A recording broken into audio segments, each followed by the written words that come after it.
Բարև ձեզ, պարոն Ղավոնդյան, եւ շնորհակալ եմ հարցազրույցի հնարավորության համար եւ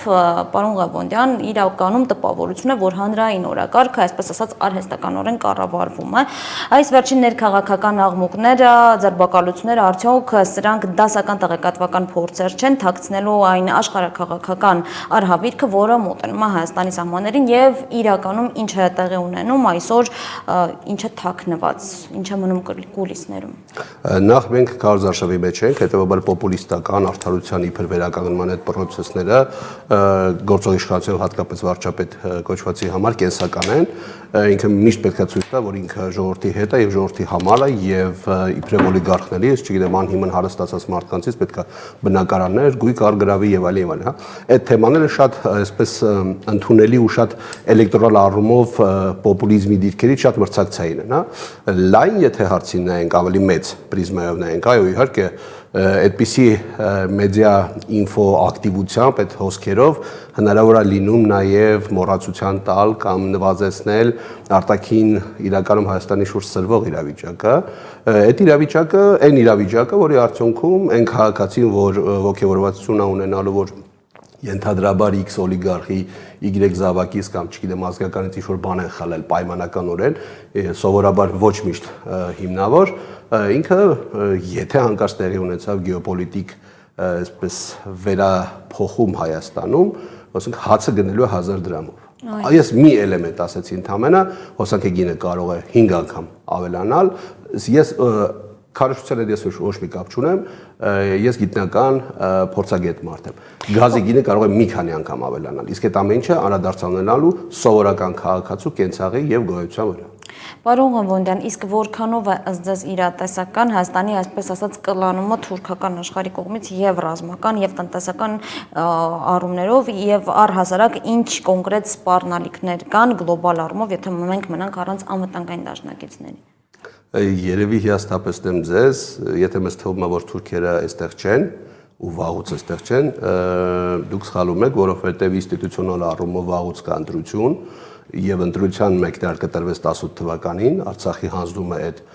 ծրագրի էլեմենտներից մեկն էր, ավելին դրսի էքսպերտները, հեղինակավոր կազմակերպությունները, այդ նաեւ ամերիկյան, ասում են, որ դուք թուրքական աշխարհի մաս եք։ Հայաստանի գործող վարչապետը չի թաքցնում իր հարաբերությունների խորությունը եւ վերադաս ստորադասի փոխհարաբերությունների իր դիրքավորումը, ստորադասի կարգավիճակում իհարկե, այնպես որ երբ որ մենք ասում ենք թուրքերի կլանումը, ես այսպես ասեմ, մոտ առապես 2/3-ով դա այսօր արդեն իրողություն է, 2/3-ով, այսինքն մնացել է 1/3։ Եվ անդրադառնանք նաև Ռուսաստանի Դաշնության ներկայացուցիչներին, բարձրագույն ղեկավարների հայտարարություններին, Մեդվեդևի, Վոլոդինի վերջին հայտարարությունները, ինչպես գիտեք, Հայաստանի իշխանության հասցեին ուղղակի սպառնալիքներ եւ մեղադրանքներ են հնչեցնում։ Արդյոք սա նշանակում է, որ Մոսկվան արդեն այրում է բոլոր կամուրջները եւ մահավճիռ է գծագրում Հայաստանի Հանրապետության համար։ Ձևակերպումները բավական գեղարվեստական եւ այսպես զգացմունքային էին։ Ես հակված եմ մի քիչ ուրիշ ձև հարցին մոտենալ։ Ռուսաստանի բարձրագույն չինովնիկները, քաղաքական դասի ներկայացուցիչները, ովքեր որոշումների վրա ազդեցության լծակներ ունեն եւ իրականում ազդեցություններ ունեն, այլևս ոչ թե խոսում են Հայաստանի վարչապետի հետ, այլ խոսում են հայ ժողովրդի հետ։ Իրենք բաց տեքստով ասում են, թե ինչ է հնարավոր լինի եւ ինչ հետևանքներ է ունենալու սովորական հայ մարդկանց կյանքի եւ գոյության վրա այս ամեն ինչը, ինչի տակ մտել է գործող վարչապետը։ Հասկացեք, ինքը մտել է հանձնառությունների տակ, որից Հայաստանը դուրս չի գալու։ Մենք արդեն 2/3-ով դրա տակ ենք։ Ինչ են անում ռուսները։ Ռուսները ասում են մենք հայ ժողովրդի հետ որևէ խնդիր չունենք, ավելին մենք եղբայրական ժողովուրդն ենք եւ իրական կյանքում դա ապացուցվում է,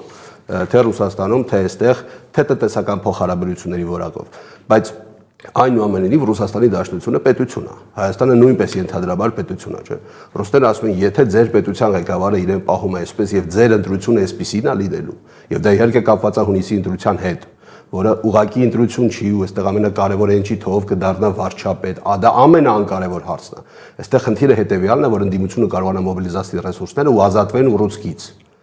Հայաստանի պետականազրկման ուռուցքից։ Եվ ռուսները ասում են, հասկացեք, եթե դուք սխալ ընտրություն եք կատարելու ձեր պետության զարգացման ուղեգծի մասով, դուք ունենալու եք խնդիրներ հարգելի հայեր ջան։ Իրանք պարզ հասարակ լեզվով ասում են։ Կան դրա օրինակները, նախկին փորձառությունների իհարկե կան, Մոլդովա, Վրաստան, Ուկրաինա,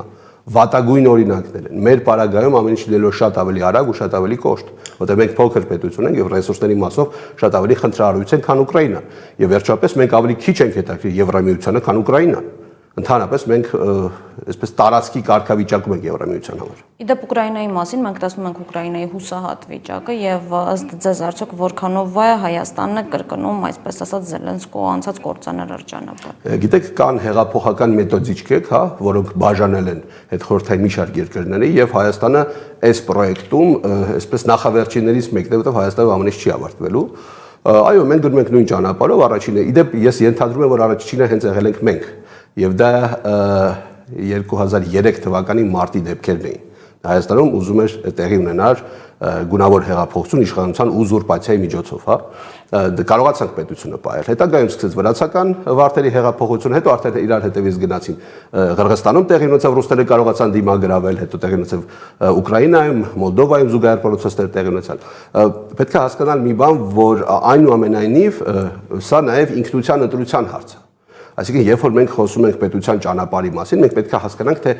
որ արժեքներն են մեր համար կարևոր։ Եթե թրքաֆիկացումը որպես արժեք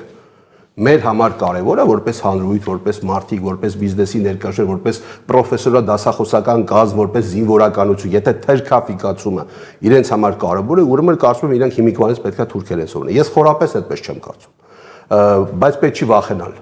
Ես գիտեմ, որ մարդիկ վախենում են գնալ այս իշխանությունների դեմ, որտեղ մենք տեսնում ենք ինչ բռնաճնշումներ են, մարդկանց են սպառնում, մարդկանց են սպանում, հոգեբուժարաններին ինչ որ տարբեր մարդիկ ինչ որ պաստառների համար ինքնասպանություն են գործում, դեռ հարց է ինքնասպանությունը, թե չի ինքնասպանություն էր, բազմաթիվ հարցեր կան, հա։ Այդ տեսանկյունից մենք բավական ոչ միանշանակ իրավիճակում ենք եւ այստեղ ուրիշ մի խնդիր էլ կա։ Հայաստանը կարևորվել է գեոպոլիտիկ լոգիստիկ ուղիների տեսանկյունից, հա։ Միացյալ Նահանգները բացառապես 3 արտգործնախարարի մակարդակով մի ժամ էստեղ էր, բայց շատ կարևոր մի բան արեցին, ծրագրի ստորագրեցին եւ հանձնառությունների այսպես փոխադարձ բաշխումներ։ Դա գեոպոլիտիկ մրցակցության կարևոր կենտրոն է Հայաստանը դառնալու ամերիկյան ազդեցության ներքո։ Եվ դա իհարկե խնդիրներ է առաջ բերելու Հայաստանի համար, որտեղ կա արտաքին կապերի եւ արտաքին առևտրի անփոխարինելիության վիճակ Ռուսաստանի հետ, օբյեկտիվ։ Դրանք թվերը այսպես վիճվարչության կայքում կարող եք տեսնել եւ մենք չունենք այլ ընտրանքներ։ Եթե ռուսները որոշեցին, որ տնտեսապես մեր հետ կոշտ է վարվելու, որպես հետևանքներ ՀԱՏՄ-ի մասով մեր ինչ որ հանձնառությունների չկատարման, մեր իրավիճակը բավական ծանր է։ Իդեպ ԱՄՆ պետքարտուղար Մարկո Ռուբիոյի այցը Հայաստանի Հանրապետության երկրորդ նախագահը որակել է որպես քարոզչական բնույթ եւ ասել է, որ դա կազմակերպվել է Հայաստանի Հանրապետության կառավարության խնդրանքով։ Ձեր մեկնաբանությունը։ Ես այսպես ասեմ, TRIP-ի մասով աշխատանքներ տարվում են հանձնաժողովը ուներ աշխատանքային փաստաթղթեր, այդ ու նաև ծրագրի մասով եւ փոխըմբռնման ակտի ստորագրման մասով, բայց մի այցը ունի մի քանի բովանդակություններ։ Այո, գործող վարչապետը կուզենա Ռուբիոյի հետ հանդիպել, բայց այնքան շտապ էր Ռուբիոյի այցը, որ օդակայանից դուրս չեն եկել մեծաշուրջ, չէ՞։ Այսինքն կարևոր փաստաթղթերը ստորագրել են, քարոզչական էլեմենտը փորձելու են վաճառել միանշանակ, այսինքն անգամ վաղը դուք լսելու եք հավանաբար դրա մասին։ Ես մի փոքր կանխատեսում մի հանգամանքի վրա կենտրոնանանք Ուկրաինայի, Մոլդովայի մասով, Գրենլանդիայի մասով, Ավստրալիայի մասով եւ մի շարք այլ երկրների մասով ամերիկյան հավակնությունները կապված են նաեւ հազվագյուտ մետաղական հանքերի նկատմամբ վերահսկողության փաստով։ Հայաստանը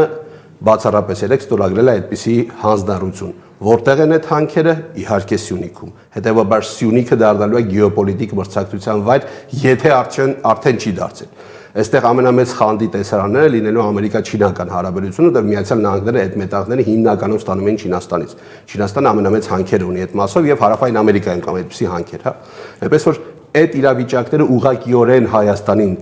մտցնում են մի այնպիսի կատաստրոֆիկ մրցակցային պայման, որից Հայաստանը միգուցե դուրս չգա։ Այ հաճախ ձեր հարթակում ես բառ եմ օգտագործում, Հայաստանը վերածում տարածքի։ Այ ամենամեծ խնդիրը հենց դրանում է, որ մենք վեր ենք ածում տարածքի։ Իսկ գործող իշխանությունը այս հանգամանքը իհարկե քարոզչական նպատակով օգտագործելու է։